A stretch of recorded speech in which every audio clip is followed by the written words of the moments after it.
more weight to come. Coming a little bit from the inside of the course. Don't think it's right on their tails, as it's not. It's varies a touch, but it's the most assist would be going down the side of the track, I reckon. Here's Havana going in. They're ready for this speed test. Blindfolds whipped off, and away they go. This attitude just slightly slowly away. The Visit Irish Yearling sail with ITM Fillies Handicap Class 2 very quickly away the far side. Profitable Edge and the pink cap there with Hurt You Never on the far side.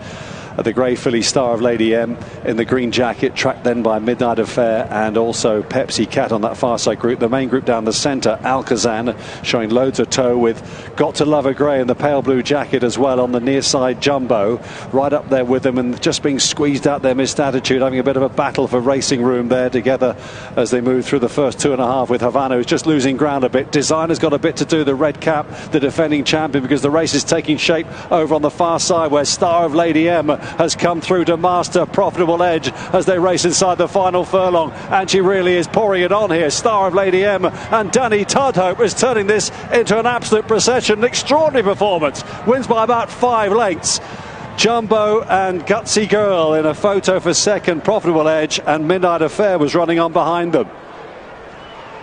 Well, you'll not see many 5 furlong handicaps, one like that. There may well have been an advantage conferred on those racing in the low numbers, but she's beaten them by miles and beaten all of them by a fair way. Star of Lady M in the Madden Silks for Dave O'Mara and Danny Tudhope has bolted up. It's tight for second, but Gutsy Girl looks to have got the better of Jumbo. They both run really, really well.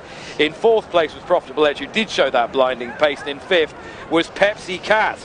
Star of Lady M first, the rest, Martin, still finishing. Yeah, she's only a 4-year-old filly. She's having her 41st career start for 10 wins now. So she's been prolific, hasn't she? What a giving her own some fun. Yes, amazingly consistent. And we had Jordan Electrics earlier on the card, who had won 7 times this year. This is Star of Lady M's 5th win of 2024, and she went right the way through the all-weather season, won at Lingfield in February for her first win of the year off a mark of 75, and she's absolutely bolted up off 87 today. I think they stopped the clock at 56.85 here. 56.85, Star of Lady M. Quick again. Obviously, on a day where you are getting an abundance of fast times, you have to take that into account. And the ground is clearly very quick.